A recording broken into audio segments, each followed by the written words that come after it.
Rahim at Churchill Boxing Gym in Santa Monica. We're here to watch Regis Prograis train and hear what he has to say. I met this kid just 2 years ago in New Orleans, sitting on a stoop at the park. He told me his hopes and dreams and plans for the future. Just 2 years later, we're standing here and he is on the cusp of making those dreams come true. Let's hear what this kid has to say for himself.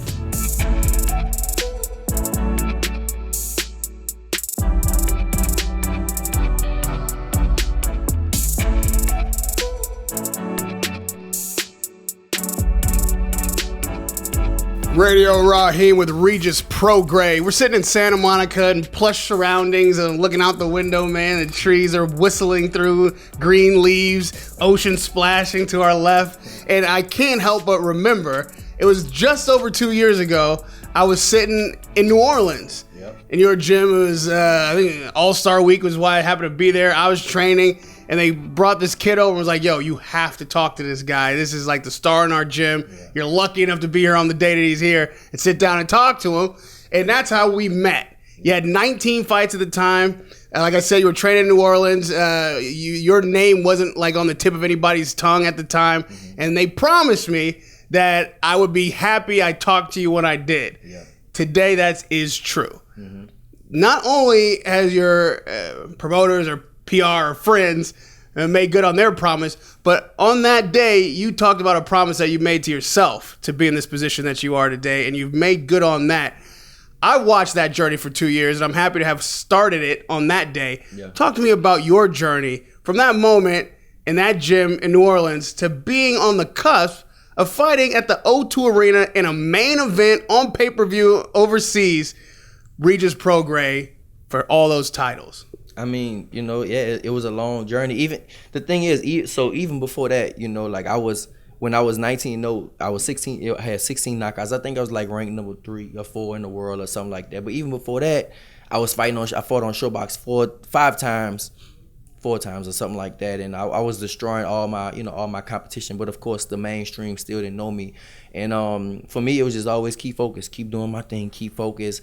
When I was I don't live in New Orleans or whatever, but I was out there for All-Star Weekend. Of course, that was like partying time, but you saw I was in the gym. I was still out there training. I always train. And funny story, like when I was out there for All-Star Weekend, I hung with Floyd. Floyd was out there, and so I hung with him, and he was one thing that always stuck with me. He was like, who did you beat? I was like, yeah, I'm 19-0, 16 knockouts, and I literally had just fought like a week before that. So that's why I was in New Orleans. I fought in Mississippi. And so he's like, oh, who did you fight? Who did you fight? Because, and so I was like, well, I fought 19 people. I knocked out 16 of them. He was just like, well, who did you, same thing. He always say, who did you fight and stuff. So that's kind of, changed my thought process of like, yeah, it is about who did you fight. And so then I went on a rampage and fought everybody they put in front of me and knocked all of them out. And you were coming off, I think, a first-round knockout at the time. Yep. That was the Mississippi fight. Mm-hmm. But it's interesting that Floyd would say that because boxing fans, and especially other fighters, always move the goalposts. Like, oh, you're undefeated, but who did you fight? Oh, you fought him. But how did you win? Did you knock him out? Did you hurt him? Like, it's always something else you got to do to prove yourself. Yeah. Coming on October 26th, what is that other thing now? What's the goalpost for you now that you feel like requires you to prove yourself on that date? I mean, the main thing, go out there and have fun just like I always do. Go out there and perform just like I always do. And win in dramatic fashion. It's not, for me, it's never about winning. It's always about winning in style, winning in good fashion, because boxing is entertainment. At the end of the day, people pay this to be entertained. They don't pay this to be bored. They pay it to be entertained. So for me, go out there, have fun, be an entertainer, and of course win and take everything home in front of the UK fans at the O2 in London. I mean, that's my main goal, dream fight. You talk about meeting Floyd, I guess by happenstance, he happened to be there and you got a chance to talk to him. You took something from that. Yeah. It seems like that is something of a pattern in your career, if not in your life, that you encounter these people almost by happenstance, things that weren't planned, but you take something from them and incorporate that into your own life and your own career and how you use it. Talk to me about some other times when you've encountered legends or fighters on the way up, things that you were able to take and incorporate into your own style or your own principle of boxing? Yeah, I mean, you know, for people that don't know the story, you know, when I moved from Houston from New Orleans because of Hurricane Katrina, I went to Savannah's boxing gym and I was around all the legends, you know. Holyfield, like I said, Holyfield was there, probably the biggest one. Juan Diaz was 3-time world champion. Rocky Juarez, Raul Marquez, Charlo Twins, Highland Williams, Omar Henry, Vandes Motorosian, Rigondeaux, the list just goes on. You know, you had all these people, and you know, for me, I just took that, you know, just took that work ethic, I guess, in that belief system in myself, and thought like, damn, if they can do it, I definitely can do it. You know, so yeah, that's kind of what I took from it. No, you're not coming to boxing as like an adolescent kid. You don't have the story of your dad dragging you down to the gym when you were barely able to walk and all these things. A lot of fighters that reach this level at this age started very, very young. Yeah. So how and when did you decide that boxing was your course? Why not football? Why not baseball? You're an athletic guy. You're living in a place where all those things are accessible to you. Yeah. How did boxing become the path you take? Well, I mean, from young, I always was a fighter. I always loved to fight. Like, I did every sport. So boxing was just like something that I just loved to do. Like, basketball was kind of like my first love. Like, I loved to play, but I never liked to practice basketball. Like, I'll go outside and shoot and dunk, put the goal down and dunk and stuff like that. But I never liked to really train and really practice. Boxing was something that I loved to just train it. Like, I can just still now, I love to just train and get better. But to answer your question, like, I did everything. Karate was first, and I was real good at karate, but it wasn't physical enough for me. You know, in karate, you got to you hit and you pull your punches, you know, so it just wasn't physical enough for me. Then I played football, I played basketball, I ran track, I swam a little bit and played baseball a little bit too. So I did all those things, and then for me, it was just boxing was something that I tried and it stuck. And I didn't just start boxing just off I was fighting with all my friends and stuff on the street in the gloves, played football, fighting with those, you know, with those dudes in the locker room and stuff, and then it was just natural for me. And then if people don't know the story, I played football in high school, so my first 2 years, my sophomore and freshman year, freshman and sophomore year I played football. So my sophomore year, one day I went in the classroom during lunchtime. And all the football, I just heard like a lot of yelling and stuff, all this type of stuff. So I knocked on the door, and there was like, they kind of, everybody be quiet and stuff, and then they opened up, they peeked, they just kind of cracked the door, and then I looked, and they was like, what you want? I was like, what y'all doing here? Like, they boxing. And it was like, you can't come in unless you get in the gloves. All y'all. And it was like probably 6 of us or whatever. And so all my friends, I was like, all right, whatever. Like, I went in, and all my friends, they kind of got left behind. They couldn't go in because they didn't want to get in the gloves or whatever. And so one of my partners at the time, they had a dude already in the middle of the floor with some gloves on.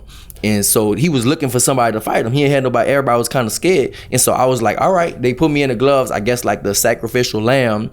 And I tore him up. I whooped him in front of everybody. I whooped him bad. And so then then it was like, damn, he might have some hands. He might know how to fight a little bit. So then after that, they'll do that like every Friday or something like that. Every week they'll do it. And I kept going, and I kept whooping everybody, kept winning. They'll put somebody else, and I kept winning. And so then one day the football coach came in, and he saw me. And he, like, after lunch was over and stuff, he pulled me to the side. He was like, I really think you don't have a career in football, and you probably need that. You might have a career in boxing. So literally, and then at the time, I just wasn't feeling football no more anyway. It was just something to do, basically. And so to do after school. And after that, I turned on my football equipment, and I went to the gym, and that's kind of, and never stopped. You know, that story doesn't surprise me, because your style of fighting, it kind of is reminiscent of that type of environment. Yeah. And then you talk about having an experience with Lara and Rigondeaux, and fighters that are incredibly tactical, Cuban fighters that are known for these kind of approaches to the sport. It feels like, and correct me if I'm wrong, but when I watch you, it's like a combination of something that scientific, when we talk Rigondeaux and Lara, and then also something that street, like, you know, a smoker in a cafeteria with football players. Yeah, well, I mean, the thing is, because I have like 2 different styles, more styles, but 2 different mindsets, I guess, if you can say. Like, I can go in there and I can box, and I can be real slick and real defensive, and, you know, but then what's in me more is just the fight. just like like Tyson, Tyson, Duran, Henry Armstrong, that just those pressure fighters, and like somebody like Chavez too, like so those really, really pressure fighters that just go out there and just try to just kill their opponent. And so that's kind of my style too. But at the same time, I know what I have. I know the tools that I have that I don't have to get hit. My trainer always tell me all the time, don't get touched, because sometimes I like going in there and I like to just fight it out. I love it sometimes, but he was like, man, you don't have to get touched. If you don't have to, don't get touched. And so I have different approaches to the ring. Even 2 years ago we talked about, 'cause it was just on the cusp of Floyd like fading out as a professional fighter for real. It seemed like, okay, well, maybe retirement's actually going to stick this time. The Floyd era is done. We thought maybe Pacquiao era was done too. And we talked about what might be next for like fighters that were influenced by that era. Is everyone going to be trying to fight defensively, just do enough not to, get hit and win the fight, and where you were coming from? Then you were like, I respect that, but I'm all about the aggressive knockout. Now you've had more experience at a higher level. Yeah. Do you still feel the same way? Yeah, of course. I mean, you can still go out there and be defensive, and at the same time and try to knock people out. You look at people like Duran. He was underrated as a defensive fighter, but he was really good at defense. You look at somebody like Sugar Ray Leonard, which was, he barely got touched either, but at the same time, he was very, very exciting, so, I still feel the same way, I definitely don't take nothing away against Floyd, he did it when he was, way older and stuff like that, so maybe I'll be like that, right. Later in my career. You're still pretty boy Floyd phase, right? Yeah, I'm still, I still got a long way to go to, catch up to Floyd, but, for me right now, I like the, you can be defensive and you can try to kill him at the same time. Right, and that's what I mean by pretty boy Floyd. At that era, he was boxing the way you were talking about. Yeah. At 140 pounds, it's interesting your timing, because right now, no one is defining that division. There's no king at 140, no guy who's the boogeyman,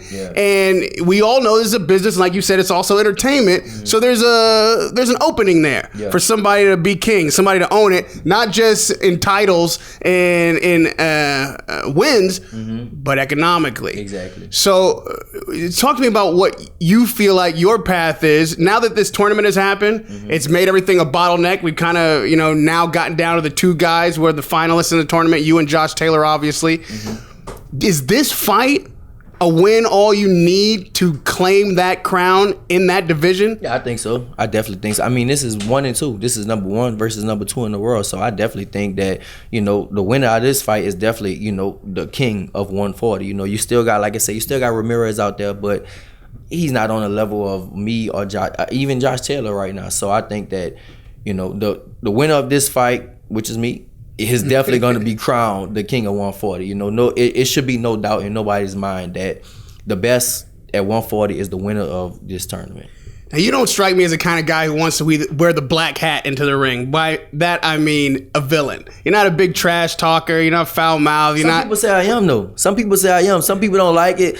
I mean, I just be me, It depends. Sometimes it depends on the day, my mood, and all that stuff. But nah, I'm not. I wouldn't say I'm a trash talker, but I'm confident in myself. I don't think that I'm going to lose. I never think that I'm going to lose or whatever. So, but some people think maybe I'm a trash talker, a villain. I don't know. It depends. Well, right after the Josh Kelly fight in Scotland, you climbed in the ring, and of course, we always have that set upon moment where the two fighters are, well, this is what's going to be next, and they booed you, and it seemed to hurt your feelings a little bit. Like, hey, you guys booing me for it. I bring the fight back over here, and it happened, and now the fight is actually back in the UK. Now, of course, it's not back in Scotland, but the fight is back over there, the thing is about the boxing fans, and sometimes like my friends and my family, they can't get with it. It's what we say, the younger generation is all cap. It means that it's not real, because the people that was booing me and stuff and all that, I went back to the hotel, and it was a dude, he was on the elevator, he talked to us for about 20 minutes, and he was like, come hang with me and all this. He was like, yeah, when I saw you in the ring, I booed you, but we was just saying that, but let's go out, let's do this, and with his wife and all that stuff. So all that's for me is like all cap. People say all that stuff, and then they get in front of your face, and they really just a fan of you. Same thing in Fresno. We went over there, and we thinking it's about to be, we about to be rumbling. These people want to take pictures with me and they want to go out with me and all that type of stuff. So for me, none of that stuff, I don't pay attention to none of that stuff. That is exactly what the UK environment is like. Having covered fights all over the world, those people are the most invested in every fight on the card. From the very first bell that rings, they're in their seats and ready to cheer. You're going to be not in Scotland, but you will be in his backyard in the UK. Expect thunderous boos on the night. Yeah, that's cool. But how much of an importance is it to you to be a likable guy, a fan favorite? Like when the fight's over, especially if you win, they'll give you a respect. Yeah. Is that part of like Regis Prograis' personality that, hey, I want to be liked. I want to be the guy that you talk to for 20 minutes in the elevator. You want to be that type of person. People come up to me all the time and, they meet me and they think that I'm more than what I am when they see me, because it's always like a difference when you see somebody on camera and we see somebody in person. It's always like a difference or whatever. So I think that, after the fight, and that's kind of why I'm glad that it is in the UK, because they're very, very heavily over there on boxing. They're real heavy on boxing over there. So after the fight, I think that I can take all the fans, and then that'll be fans, that'll be fans for life. And, I definitely think they'll like me. And I mean, I'm cool with everybody anyway. As long as you don't say nothing disrespectful to me in my face, I'm cool with you, because people say all kinds of stuff on Instagram and Twitter and all that stuff. But like I said, that's all cap. Like I said, when they get in front of your face, they be real cool and it's smooth for me. We talk a lot about where fighters are from and their backstory, and it's always interesting to find out what created the mentality of the guy that's in the ring that you're watching. Regionally, there are always cultural influences when it comes to people's style, their approach to the sport, how they treat their opponent. Nothing could be more true than in the UK. New Orleans has its own thing. Houston's got its thing. Yeah. Converse the two styles that we expect to see on October 26th. Josh Taylor is bringing his own style from where he comes.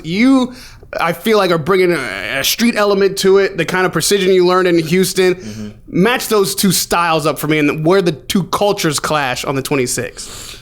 I mean, I think it's gonna be a hell of a fight, to be honest. He has that style. He has a typical European style. He likes to box. He moves his feet. He has good ring movement and stuff like that. But I think mine is more savage, more dirtier, and not saying I'm a dirty fighter, but it's just more dirty, it's more grimy, but at the same time, I can do something different, So, I mean, as far as that style goes, I mean, that's why this is such a big fight, because, it's going to be fireworks, so. Everyone says, not everyone, but most people are like, oh, I'm a student of the sport. I'm a sweet scientist. But I know this is true of you personally. The way that you consume the sport is not just watching other fights or ringside sitting on fight night. How is it that you digest this sport of boxing, and what makes you a student of the sport? I mean, for me, going back to my favorite fighter was like Mike Tyson. I was watching TV one night when I was like 13 or 14, and it was classic, and it was all his knockouts, and I was like, I want to be like him one day. Little bitty short dude just knocking out giants, and I was like, I want to be like him. So then I started learning more about Mike Tyson. I was just obsessed with like learning about him, because he was winning, and that's the same thing. I don't want to win. I want to dominate from the opening bell, and he wasn't just winning, he was dominating. And I just learned more about him, and come to find out, he was like that because of his knowledge too. Because the model, he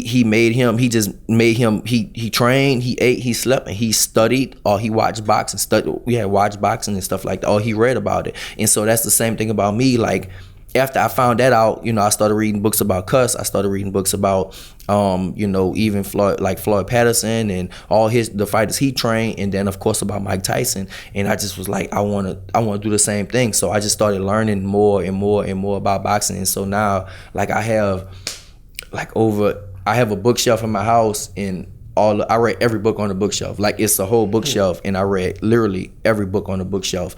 And I'm proud to say that, because I am. And it's just something that I just, like, I don't know. I don't even know why now that I do it.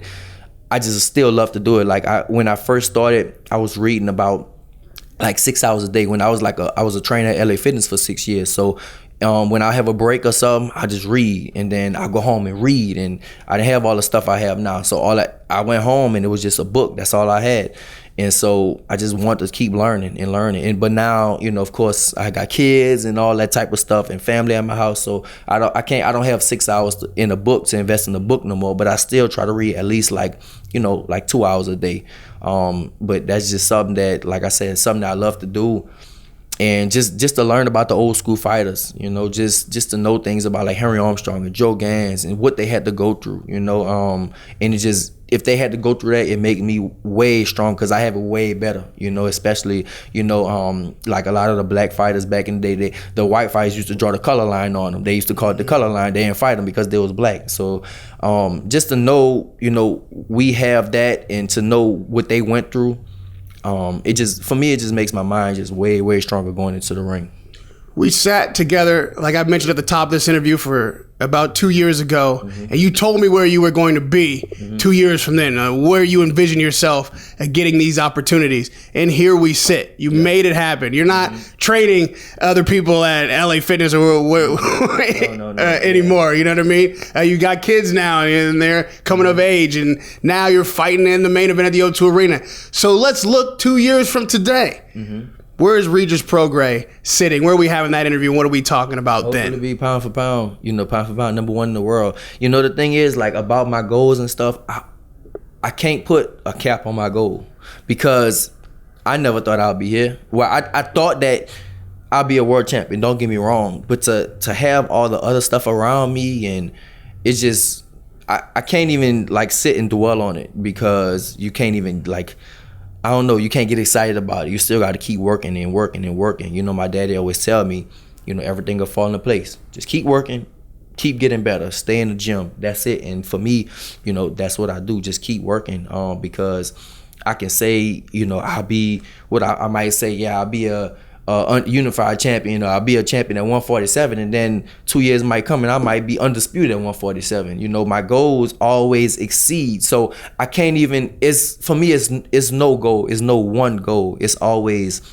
just keep getting better. As long as I stay in the gym and keep getting better, more and more things are gonna keep happening. Like now Peter's my manager, so now I'm in movies and all that stuff now too. So like I said, in 2 years, I don't know where I'm gonna be at. I know I'll be higher than where I am right now, of course, but I can't even know. I don't even know where I'm gonna be at because my goal is just keep changing. And you might talk to me tomorrow and say, well, what's your goals? And they might change. But my thing is, as far as boxing wise, stay in the gym, keep getting better, everything will fall into place. I noticed you said 140 and 147, not 140. You're already looking to level up weight-wise. How soon do you think you're going to make that jump to 47? Well, for me, I'm thinking, if you get all the belts, there's no reason to stay. I feel like if I get all the belts, hopefully boxing, in a perfect world, I'll fight Josh Taylor, and then after that, I'll fight Ramirez, or maybe a fight before that, and then fight Ramirez. In a perfect boxing world, boxing is definitely not perfect. We know that. So, after I get a few belts, then yeah, it'll be jump up to 147. But my goal always remain the same, is to be undisputed at 140, to get all the belts at 140, and then I'll make that move to 147. But somebody asked me yesterday, well, what if they wait now, and what if you get a bigger offer at 147 before you try to get the crack at all the belts? Then that'll be a conversation. That'll be a business decision. I'll have to ask my manager about and stuff and see, because yeah, it'll be like, yeah, we want all the belts at 140, but I'm not gonna wait around. I'm not gonna wait around if people holding out and all that. Like I said, boxing is in a perfect world, boxing is definitely not perfect. So if they offer me something at 147 bigger, then we don't know, we'll see. There's some deep water at 147. If we're talking about the division, I gotta get your opinion. Who is king at 47? Is there one guy to you that stands above the rest? It's between Errol and Crawford. But I lean more towards Errol. I lean more towards him. I think that Crawford skill wise is better than Errol, but Errol's just big and strong, and and it is hard to hit. It is definitely hard to hit Crawford with flush punches, but sometimes he does get hit by flush punches. And if he gets hit by Errol, I don't know what happened to him. But I think those are the two names at 147. You like I said, you got other people and stuff, but right now that's the two names at 147. But I lean more towards Errol. I still just lean more towards Errol just because of the I won't say maybe the size difference and just the power. I think I lean more towards Errol, but I think they both have styles that'll give each other fits. I think Crawford has the style to give Errol fits because of his movement and his feints and how good he is technical wise, and he's a switch hitter. I think he has a style to give Errol fits, but I also think Errol has the style to give Crawford fits, because he is so big and he will take those punches, and he is a real good body puncher. So that's a fight that I definitely want to see, but I don't think it's a king, but I lean more towards Errol. But it's not a king at 147 right now because Errol still got a tough fight with Sean Porter. I think he's gonna win, but it's still gonna be a tough fight. So I lean more towards Errol right now as being the best, not the king, just being slightly the best at 147. Well, lastly, a guy who just took a shot at the king, if you will, was Mikey Garcia, who may campaign at 47, but probably won't. Is likely to come down to 40, which is your backyard. Yeah. If you win this fight on the 26th, that could be a hell of a matchup. It really could. How would you see that going? I mean, of course, I don't think I'll lose a fight at all. But I mean, that'll be a hell of a fight. I think that'll be a real good fight. Me and him actually hung out and stuff a few times. A real cool dude, but I always thought that, me and him, we're going to fight. I think we're going to fight one day, especially if it's 140, 147 or something like that. That's I think that'll be a fight that, the fans would definitely want to see. How do you rate his style? Like match it up against yours. Technically, what you doing there? I go have fun. I say I do me. All I do is I go out there and do me. It's no such thing as what I'm going to do. I just go out there and I have fun. I'm going to go do me. I think that he's technically he's very sound, keeps his hands up. He throws, the right punches at the right time. I just don't see him as being like a special fighter. I just think he's very good at the basic skills. He's very, he does everything right at the right time, I think. But I feel like I definitely do feel like I'm different. I feel like I'm a different type of fighter. Just because I can do all those things and more. I can bring, my style is like a gumbo basically. I put all this and mix it up, and then you got me. Yes, sir. One thing that makes you different is you say what you're gonna do and you do what you say. Not every fighter can pull that off as bad as they want to. You've shown the skill, you've shown the absolute dedication to your sport and your craft, and here we sit 2 years later being exactly where you wanted to be 2 years ago. Mm-hmm. So it's a pleasure to see you have made that progress. Regis Prograis, you're fighting Josh Taylor in the O2 Arena in London, overseas. Big spotlight for you. Congratulations on getting that opportunity. We can't wait to see you perform on that night. Radio Rahim with Regis, Louisiana Gumbo Prograis.